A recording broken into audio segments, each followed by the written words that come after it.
All right. Hello and welcome to our weekly Zoom series. I am Janice Jakes, the owner and the founder of the FitnessFest Conference and Expo. Believe it or not, going into our 29th year. It's going to be a great event. April 16th, Certification Day, April 17th through 19th, the main event. We've got lots of great programs, formats, some really unique things. We are very glad that Tricia is back with us again. She's been with us for many years, on and off, mostly on, thank goodness. And you've got such a full life that we really appreciate that you can hop on today with us. I know you said it was the quickest change you've ever done, and this always teaching and training and traveling and all the things. And I'm just gonna read a little bit about Tricia. We're gonna just have a beautiful chat with you, and we'll talk about your workshops, and you're going to give a little bit of advice on a few things because you've just been in the industry for 30 years, a 30-year veteran in the fitness industry, named Ideas Fitness Leader of the Year in 2020, a fine year that we all remember. As head of programming for you were head of programming for Idea World. You have connected global fitness communities with top education. You are co-founded Fit Pro Programming, which you're a Fit Pro Programming is that's hard to say. A sponsor of Fitness Fest this year, and of course, everyone knows you for Barre Above. They know you for Barre. They know you for Pilates. I mean, if people don't know who Tricia is, they probably, I don't know, living under a rock, right? So, and another thing that I'm seeing in your bio, and I knew this, but I kind of forgot about is, and I don't know if you still do, the on-set director for Amazon Halo. Yeah, okay. Overseeing thousands of workouts and talent development. So maybe you can tell us a little bit about that. So actually, your turn to talk. Tell us a little bit about your highlights and what you're most proud of, and we'll go from there. Well, hi everyone. Thanks for having me. I'm like, can I start my day off like this every day and have somebody read a bio? That never feels very like it always feels like you're looking and hearing about somebody else. So it's kind of fun to hear. Yeah, my name is Tricia. I hail from Seattle, Washington. So I live right here. In fact, my office faces the stadium where the University of Washington Huskies play. Go Dogs. It's where I went to college as well. And I've been living here my whole life. My mom still lives up the street, so I am definitely a homebody in this area. I started teaching at the University of Washington in I guess it's 1992 or 1993. So it's been a few years, and my career sort of started the way most of ours did. I was grabbed from the front row of another person's class, and I never really looked back. So, as of recently, yeah, I co-founded a company called Fit Pro Programming. We just behind Les Mills and Zumba are the largest fitness education Oh, company in the world. wow. Yeah, very exciting. I think the most exciting part about that is that it's been the biggest year on record in terms of education and growth for our brand. Before I co-founded FitPro Programming, I actually worked for the company that used to own some of the brands that FitPro owns, and so it's been fun to sort of take the company on as an owner and co-founder and let it fly. So we've been growing quite regularly. We have a couple programs that are newish. Human Reformer is a program we launched in May of 2024, and that one is like a train that left the station. It's been wildly successful, and that was created by my partner, Lauren George. And then I created a program called Everflexed about a year ago and released it, and it's for the athletic aging population. So, like all of us that are over 45 and athletic and loving movement still. But, things are different, right? I'm not doing Tabata and trying to kill it every day. So that's sort of where I'm at. I have a 15-year-old daughter who is in the shower right now getting ready. We are leaving in 30 minutes to drive to Spokane and visit family over there. She has the day off school. So other than that, I'm just kind of happy to be here and excited to be back at Fitness Fest. It's always one of my favorite shows. I don't even think you remember this, but my husband actually gave the keynote one I year. do. Of course, I remember. Yeah. Yes. Yes. Because I he, mean, who knows what year that was? I know we were at I the know, school again. Yeah. They I all know, I come know. together, right? Yeah. Right. Yeah. And the most exciting thing is I go back to Korea next Tuesday. So I'm heading back over where we launched our programming in Korea, and this coming week we are building our program specialist team over there in Korea and launching in Japan somewhat simultaneously to that, which is really Okay. exciting. We do these things very slow, but as we do them, we have a really strong system. So we're excited to see where the Asian markets sort of take us. So that's really exciting as well. Wow, that is awesome. Yeah. You know, Tricia, you and I go way back. I don't remember the first year you actually presented for us, but I know that I know you were in Tucson. Yeah. We did Fitness Fest in Tucson. It's probably been at least 15 years since we've been there. Yes. We were at the University of Arizona. One of my fondest memories is you and I took a walk, a long walk. I mean, I don't even know where we were going, or Yeah. maybe we got lost, but we just had just lovely conversations. I Yeah. think we solved some really heavy duty world problems. So Yes. Just the two of us. we need to do that again because things are not going so well, are they? Yeah. Let's So get back together. yeah, right. So and I also fondly remember you're so many things to so many people.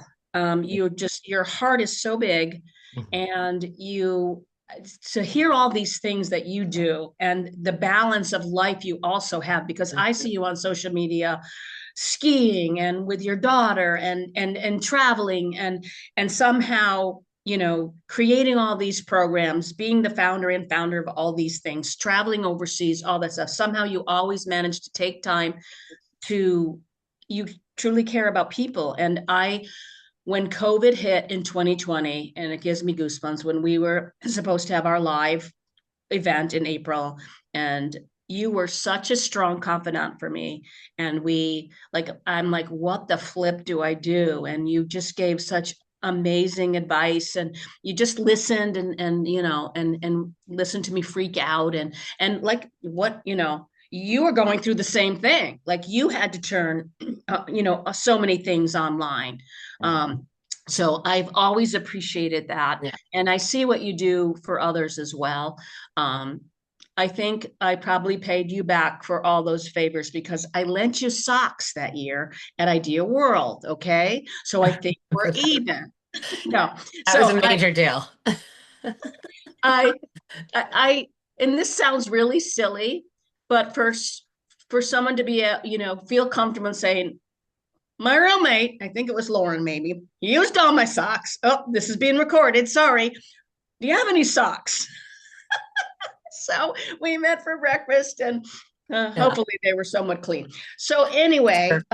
just little things like that, you Yeah. know, are just special. So I Well, and thank you that's what makes in-person events so important, right? I think, sharing vir socks. Gary, we can't do but I that. mean, you can't really get to know people Yeah, virtually like you can in person. And it's, relationships and friendships, and friend building within your work is so important, right? yeah, If you don't have people that you consider friends that you work with, you're never really going to love your work, right? You have to have really just a surrounding of community that you enjoy. And I think the way that we all built that in the fitness community was always going to these big conferences and prioritizing it.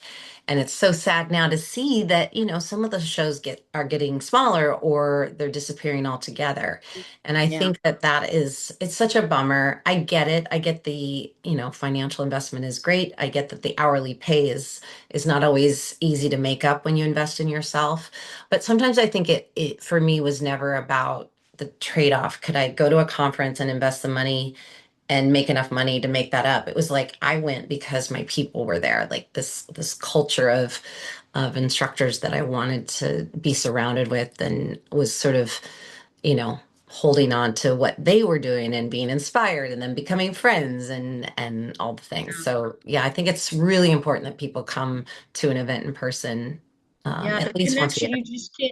you can't describe it unless you're there. You can't, Yeah. the energy that you feel. And we'd love to see more young people getting into this. And we know it because we've done it. I've gone to Idea World for 30 years. You, SEW, idea, Yeah. everything, and this Yeah. fest, of course. But these younger trainers and instructors who've never felt it, Mhm. it's a different world, who've never felt it. Right. We just know that if they would just give it a chance and just said, like you said, like, oh, I can't warrant it because I'll lose this much money from not teaching or for Mhm. training. Like, that's not the big picture. That Yeah. you've got to look at the big picture. I mean, there's proof in the pudding that we need to be inspired and rejuvenated and re-energized, and the connection. You never know that you're one person away from a connection that's going to change your career.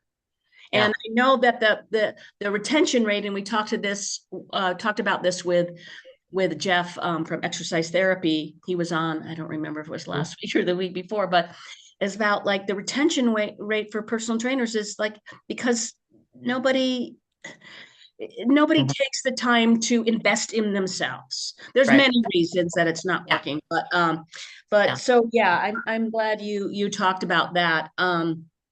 So tell us, and you and I so believe in in-person events, but I Mhm. know that, tell us what happened with you when, I mean, I think, were you already doing online things before COVID hit anyway, right? But it was a huger Ish. word, I Yeah, don't it think. was But it wasn't the same, right? I was the education director for Savvier Fitness and really that which is now Fit Pro Programming. We really believed in any given weekend we would have 15 trainers out there teaching 10 to 20 instructors certifications, and that was sort of our business model. And when the closure happened in Washington State first, I called our COO, as Xavier at the time, and I said, "Listen, you know, I don't think this is a 2 week thing. I don't think this is a month-long thing. I think we're looking at a much bigger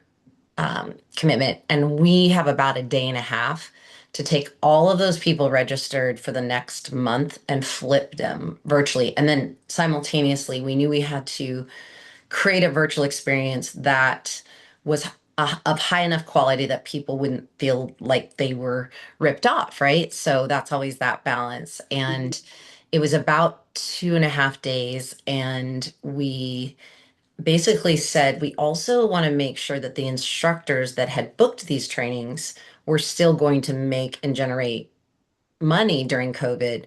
So essentially, Lauren and myself would lead these virtual workshops. And I think we led in March 2020, March, April, May, June. I think it was like 5 months. I think we led 2 8-hour certifications every single weekend, if not more. And then we started doing virtual conferences for organizations like yours.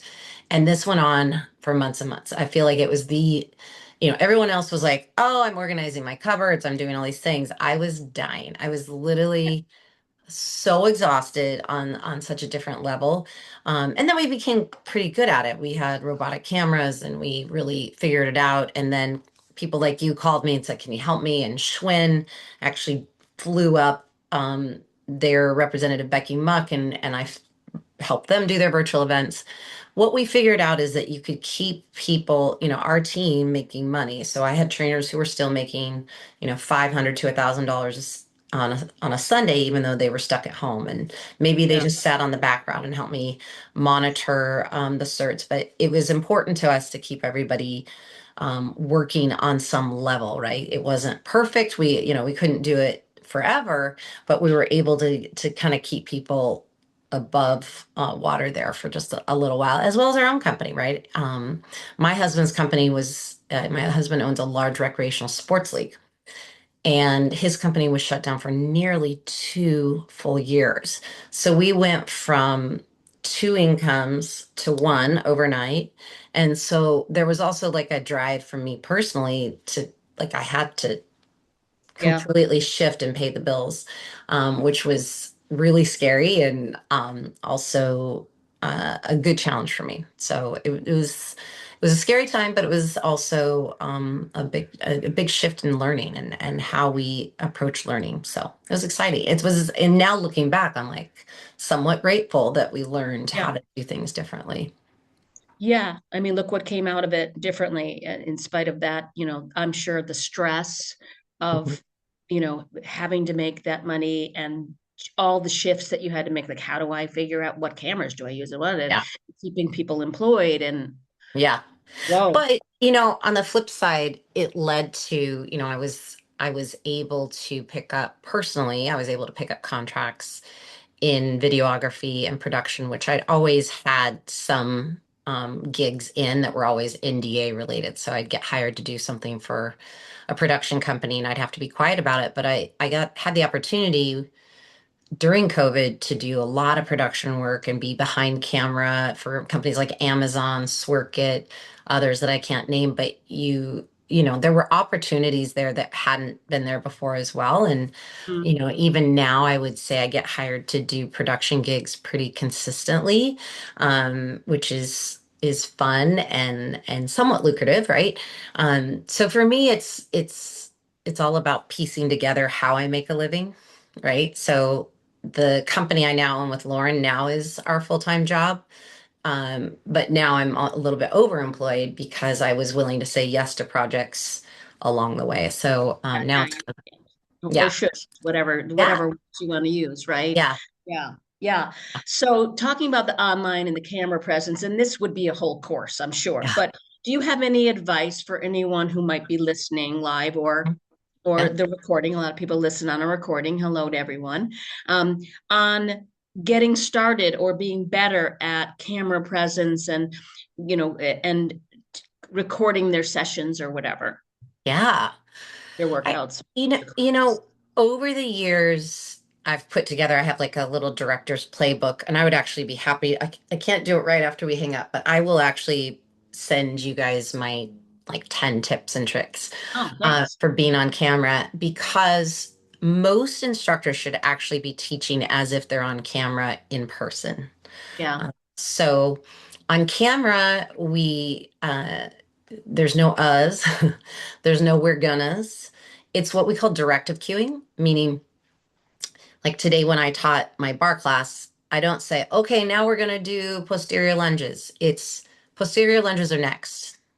Stand close to the bar, 6 inches away, hands are on an underhand grip. Step back with your leg. I take out all of the filler and I condense into information that is helpful only, right? There's no filler. Mhm. And then from there, what happens is people start to listen better because you're not just throwing, nonsensical words into the air. The other thing I'd say is both in person and um, on camera, you have to give people time to let the information resonate in their body. So the best trainers I ever worked with on camera knew when I looked at them to slow down. So they'd say something like, squat to the right. They give like 3 or 4 cues, and then I'd do this, meaning let it resonate. You don't Yeah. need to keep talking. Because they want to really hear our students or clients need to hear that intentional cue so our brain can process it and our body can process it and do it. Yeah. That just what you said right there is amazing tips. You Like, just let it resonate. The body it has to come in here for them and then come into the body. And those two things can't happen if the instructor's then on to the next thing, right? So yeah, either in person or on camera, it's just important that you follow directive cueing and that you just to know you can't just tell people what to do.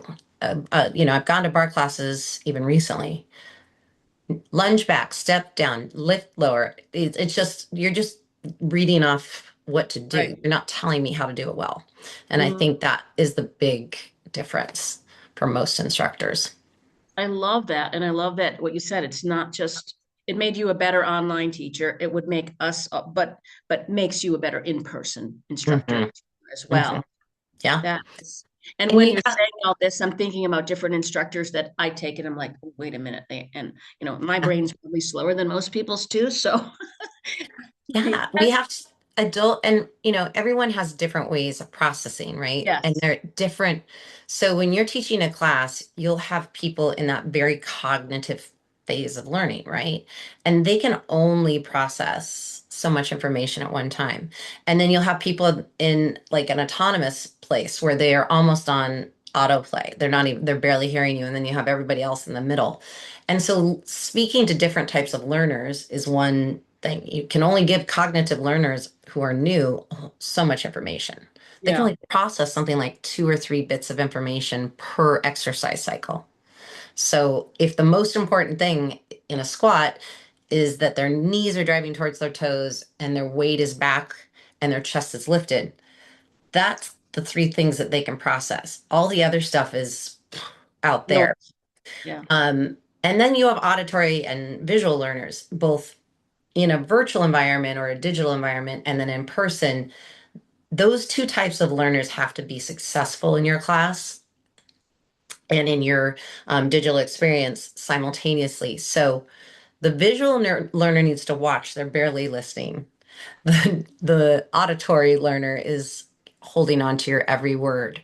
And so if you're doing one of those incorrectly, or you're doing too much of one thing, or you're just walking around the room, even though, I hear this all the time, don't perform, don't perform. Here's the thing. I'm not performing. I'm educating through my action when I'm moving. Now, I move around oftentimes the second side. If I'm doing by a unilateral exercise, I'll demonstrate on the right, walk around on the left. But visual learners, and I saw it today, I actually got up. I didn't want to sweat too much because I knew I was coming back for this.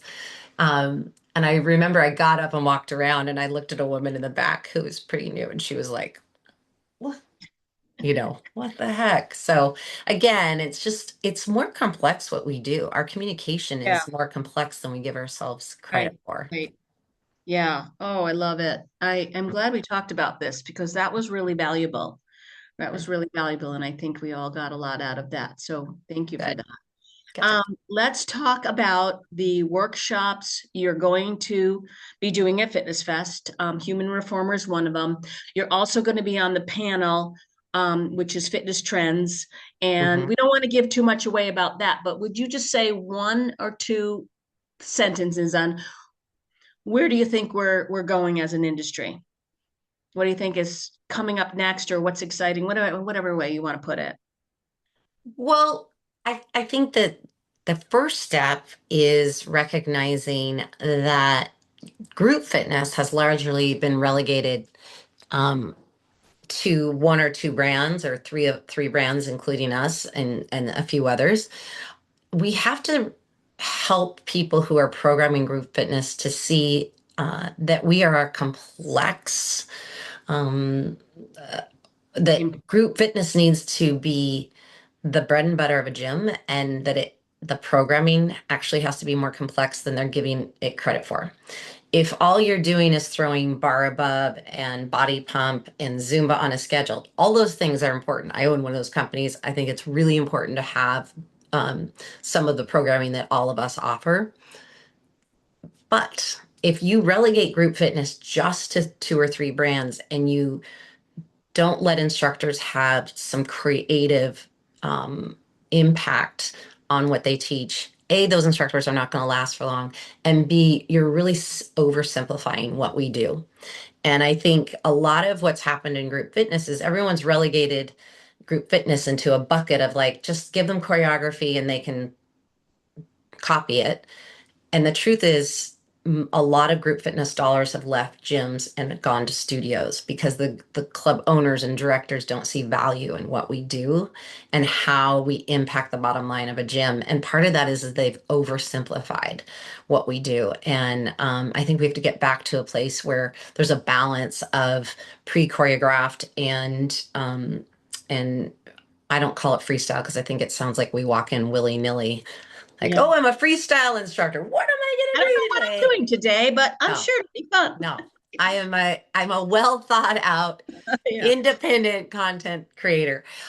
So Yeah, I think it's just important that we acknowledge where we're at right now. And I think we have to get back to a better place where people see the value in group fitness, that we focus not just on the big brands. I want you to come take a Bar Above workshop, but I also want you to understand that, at least for us, we say more education is more. I don't want you to put blinders on and only teach for one company, and I want you to expand and see yourself as a complex character, and that's what will build value in your spaces. And even if you teach a pre-choreographed band, how can you bring more of yourself out in that program? So even with Bar Above, it's like we have a Bar Above release on the 5th of the month, and then we have 4 fusions after. Because if you're a Pilates instructor teaching bar, how can you make that bar class feel like a Pilates expert is teaching it, not just a bar instructor? And same thing with cardio and things like that. So, and then what I see on the horizon is, major growth in obviously heavy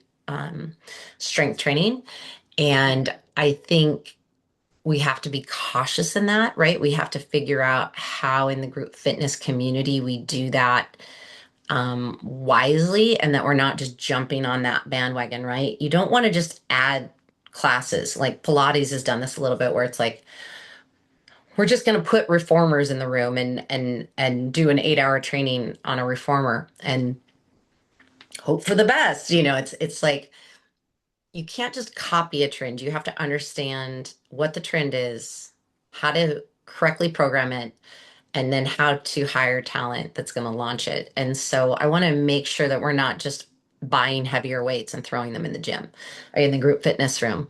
I'm a big believer in lifting heavy, but why can't we help our members integrate into a gym better?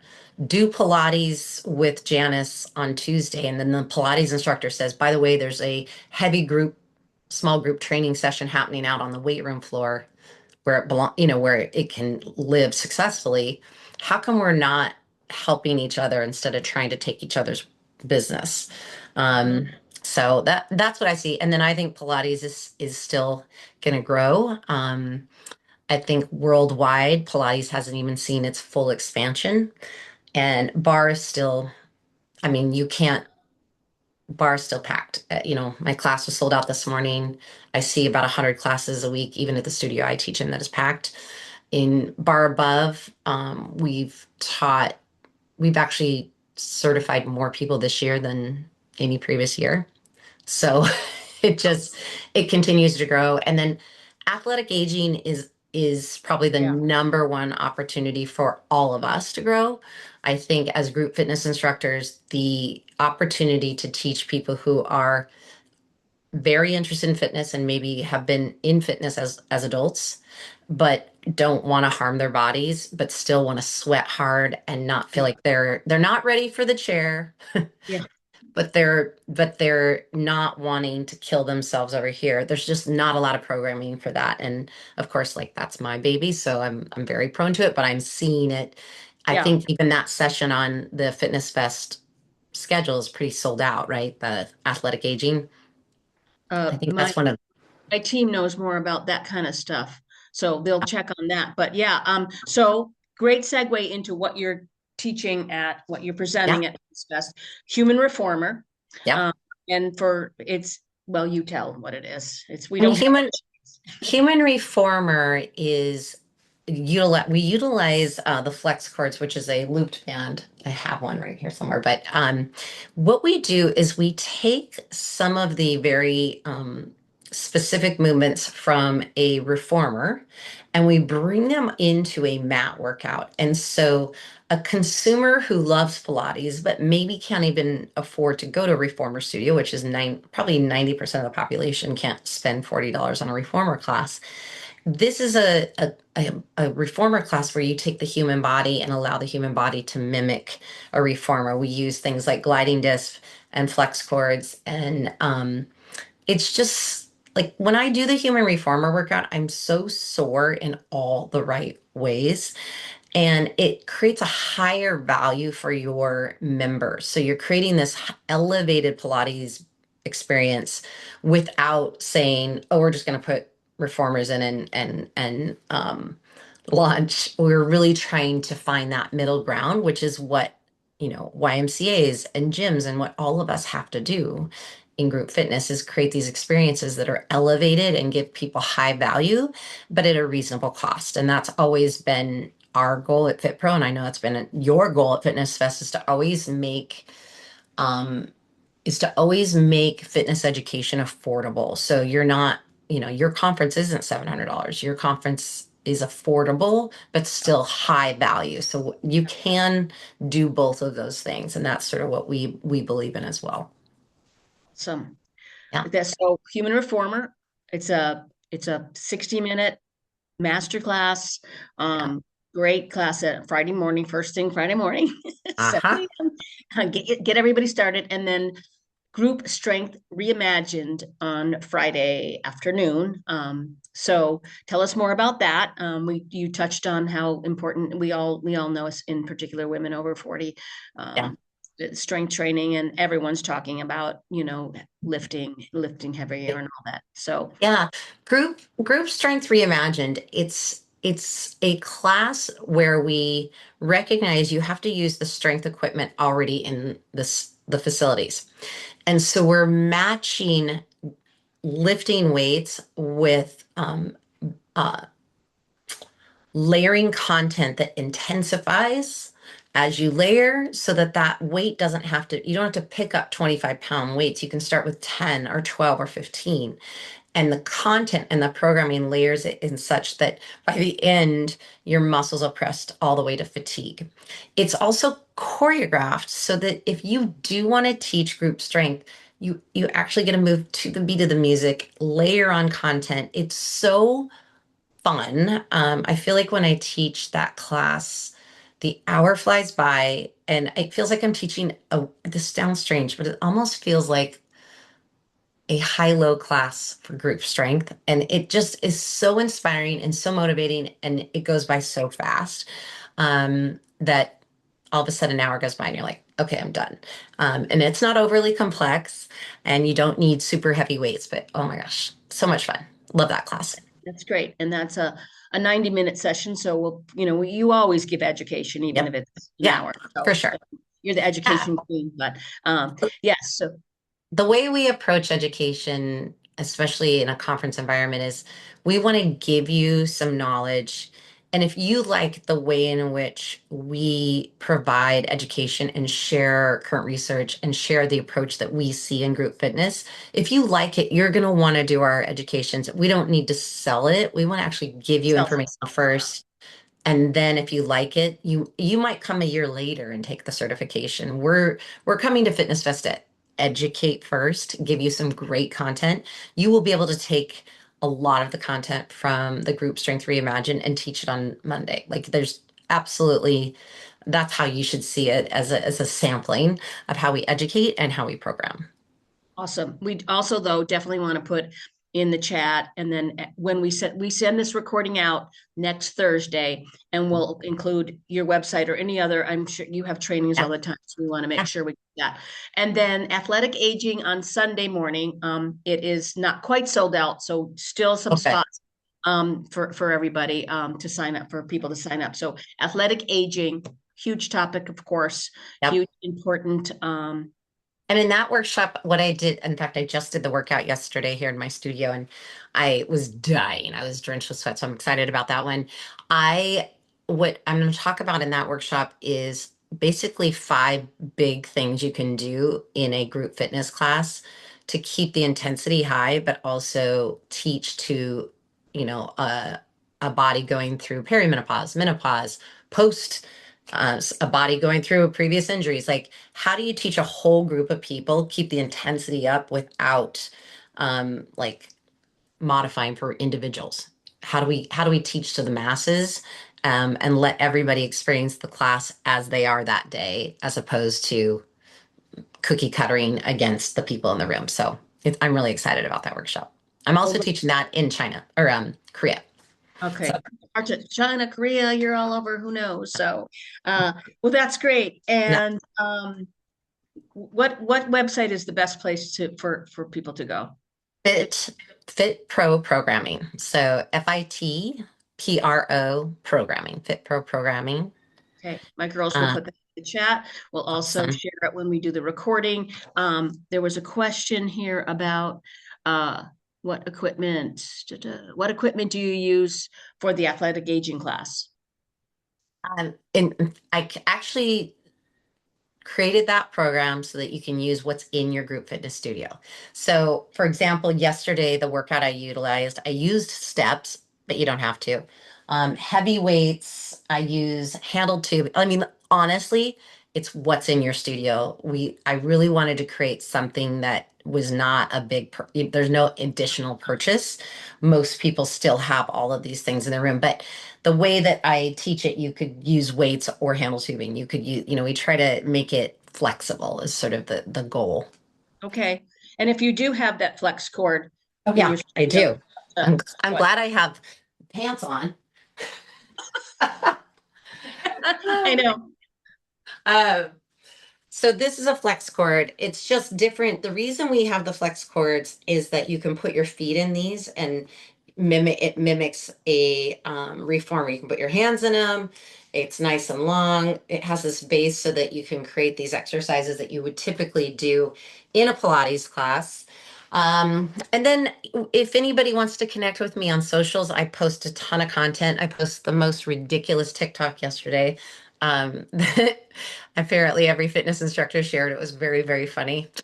I'll make you go to it. I'm just Murph, like the dog, Madden, like the game, Murph Madden, on Instagram. And then Lauren George always posts great content. So if you're just looking for inspiration, she's Lauren George Fitness as well. I don't know. That's it. I can't wait for Fitness Fest. And by Yeah. the way, the weather here in Seattle is not, helping the. Well, I'm real excited to come to the Valley of the Sun. oh, well, we had a cool spell because yesterday was like 85 and today is only like 75, I think. So we're like, It is melancholy up here, gray, very gray. So I'll take we'll all get you that some good sun. weather. Yeah, Yeah. yeah. So and next week we have Ruben Thixton. Oh, fun. Idea Trailblazer of the Year. He is so fun, and we'll be talking to him. The week after, we've got a couple little surprises coming, and then the week after I'm talking about the Zoom series. Noon. We don't change times, Arizona. So we'll be with you next Smart, week. Yeah. smart. This is Well, what smart people do. I know, but Why am I changing times right now? it This makes it. confuses everyone when we schedule Zooms and meetings and everything though, because now we're going to be on your time, Tricia. It Seattle and feels like I feel like Arizona is onto something here. I feel like yeah, well, we've been having the same debate for 10 for years, and I years don't. every year they say we're going to change it, but So um silly. March 27th, we are going to be talking about the roundtable, and we're going to have Katie Espinoza, who happens to be on the call right now, and Ah. she is going. NASM is sponsoring the roundtable. You are part of the roundtable, Tricia, Hmm. and so we're going to be talking to Katie, and she's Yeah. got a great topic, and we'll talk about. Not everyone knows what the roundtable is all about. You were Yeah. part of it last year. I was. Yeah, I was. It's it was such so a, successful. Yeah, it really goes fun. by so fast. I feel like, and there's such good questions, and everyone, it just gives you an opportunity to ask of each other and then ask of the Smaller group. presenters Yeah. if you have a question, you'll see the topics and you'll be interested in something.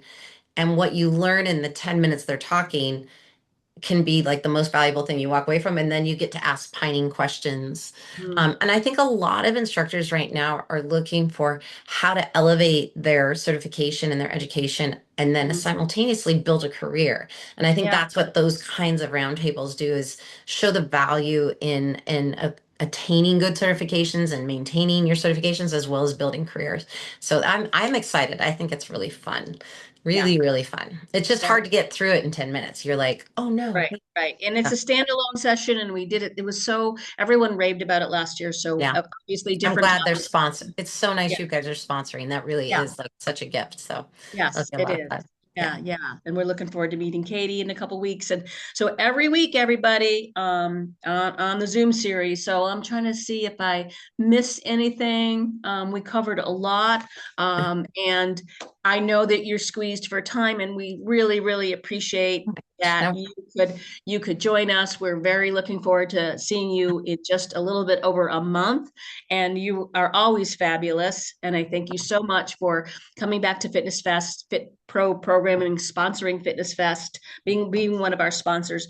I know no. you're off with your daughter for another adventure. So 5 hour drive. Yeah, I'm sadly not in a rush. No, I'm in a rush, but I am not in a rush. If you know. just followed you on Instagram. Katie said, "Oh, Okay. one thing about the flex cord. When I was looking at, you have a shorter one though too, right? Yeah. There's a shorter length. There's a large and an extra large. The shorter length I travel with. Well, we use it in human reformer, but the shorter length is so good. 'Cause you know when you do the things with handle tubing, you got to like Yeah, inch up and it's yeah. awkward. It's short. So it's the right size right from the start. Are you bringing? We're selling them at Fitness Fest. Are you bringing both Yes, the sizes yes. or Yep, you'll be able to each buy them shipping? from Okay. Fitness Fest. At after the sessions, you'll be able to buy them from Janice there at the show. Yeah, yeah. All All right. Well, that was our right. plug for that. So, All right. all Well, right. Thank thank you, you everyone. so much. All right. Take good care, everybody. Happy Friday. Yeah. Happy woo woo woo. All Thank you, right. everybody. We love when people hop on live. So thank you for all that. Good to see. Thank you, everyone. Take All right. good Bye, care. Tricia. Bye. Bye.